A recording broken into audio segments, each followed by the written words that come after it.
Assalamualaikum warahmatullahi wabarakatuh. Kembali lagi sama gua Randy di channel gua, yaitu di Ruang Randy Tremper. Nih aku baru nemuin 2 cacing sonari gede banget. Setelah tadi kita nemuin lintah yang gede banget. Beneran gunung gede, semuanya pada gede-gede. Ih! Ah!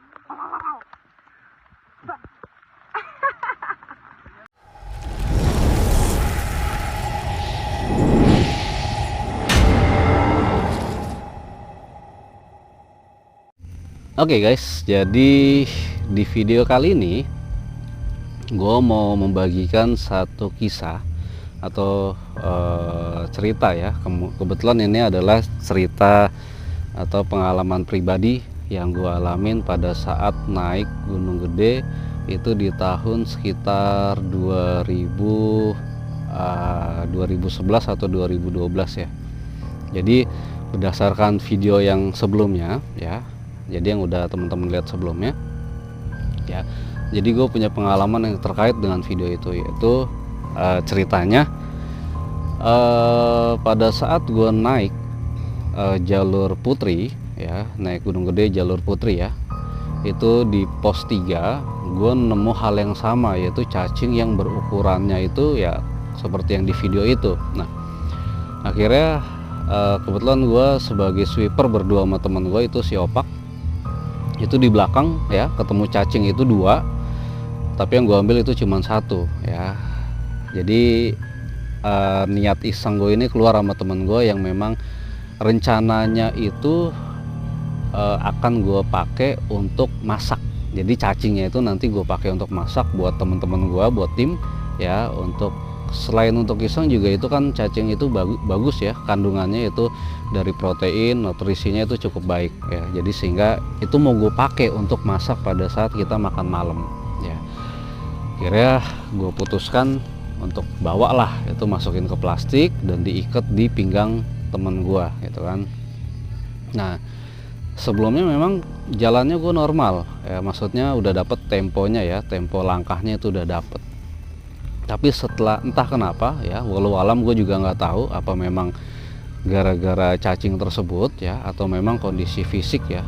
Kalau dari fisik sih gue sama teman gue ini mengakui dan merasa kita masih dalam kondisi prima, yang memang temponya ini udah dapet gitu ya.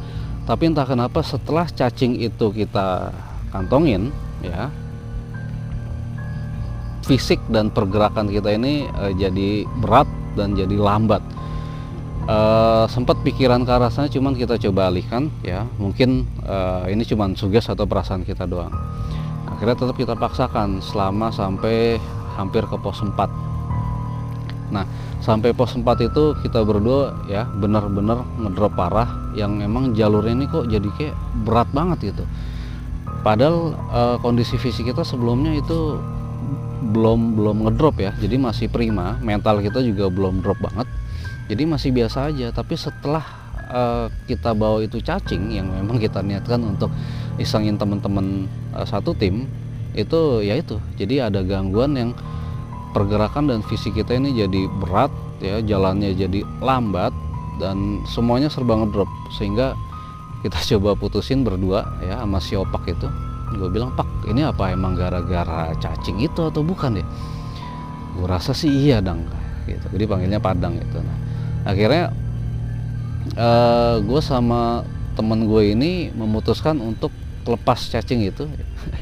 Nggak dibalikin ke tempatnya, tapi itu gue lepasin di antara pos 3 dan pos 4 ya. Jadi sekitar 30 menit sebelum pos 4 itu gue lepasin ya. Nah gue lepasin situ, gue sebat sebentar ya, ngerokok sebentar. Setelah gue jalan ya, wallahualam entah suges atau apa, fisik gue berdua ini ngerasa kok enteng Pak ya. Jadi emang semuanya normal pada saat sebelum gue ngantongin itu cacing. Jadi memang percaya atau enggak, itu yang gue rasain berdua sama temen gue. Jadi pergerakan ya, kemudian fisik kita pun itu semua seakan-akan terbebani ataupun lambat ya, berat semuanya akibat cacing itu. Jadi ya jalannya pelan kayak cacing itu. Jadi buat teman-teman ya, sekaligus mungkin pengalaman pribadi gue ini bisa dijadikan sebuah pembelajaran. Next, kalau mungkin ada teman-teman yang ngeliat cacing tersebut ya di Gunung Gede ataupun di gunung-gunung lainnya, mungkin dapat diabaikan saja ya. Mungkin beberapa akan jijik ngelihat cacing itu untuk dimakan ya, tapi buat teman-teman yang biasa survival pasti akan tahu kandungan dari cacing itu bagus buat kalori kita ya, buat bakar kalori kita, karena memang kandungan dari proteinnya, nutrisinya itu cukup bagus gitu. Nah, jadi mohon untuk tidak dimakan kecuali memang sudah stay di tempat ya, tapi memang tidak semua orang merasakan hal yang sama dengan apa yang gua dan temen gua rasakan. Ini untuk pengalaman pribadi aja. Jadi kalau ada nemu hal-hal yang kayak gitu mungkin bisa diabaikan saja, karena khawatirnya teman-teman merasakan apa yang gua rasakan. Kalau seandainya fisik gua atau mental gua waktu itu ikut ngedrop ya, itu mungkin udah beda cerita gitu ya. Tapi alhamdulillah gue berdua sama temen gue mentalnya masih ngedrop, masih sehat. Jadi hanya fisiknya aja yang ngedrop, sehingga gue masih bisa berpikir secara rasional dan secara matang ya, sehingga gue kembalikanlah itu cacing ke alamnya, jadi nggak jadi dimakan ya. Jadi ini bisa dijadikan sebuah pembelajaran buat teman-teman untuk tidak memakan binatang sembarangan yang ditemui pada saat melakukan pendakian, khususnya buat teman-teman yang sedang melakukan praktek atau pembelajaran terkait dengan materi survival di gunung ataupun di alam ya. Itu aja dari gua, semoga bisa jadi sebuah pembelajaran pada saat di alam ataupun di gunung ya. Sekali lagi, hargai dan hormati apa-apa yang ada di dalam gunung tersebut, baik itu dari ekosistemnya, baik itu dari hal-hal goibnya, karena memang kita pada saat ke gunung itu tentunya kita siap atau kita memasuki dimensinya mereka ya, karena memang tempatnya di sana. Jadi kita hargai apa yang ada di sana, jaga tingkah lakunya, perkataan dan perbuatan dan lainnya ya. Itu aja dari gua, kita ketemu lagi di video gue yang selanjutnya. Jadi harap ditunggu ya. Oke, dari gua, assalamualaikum warahmatullahi wabarakatuh.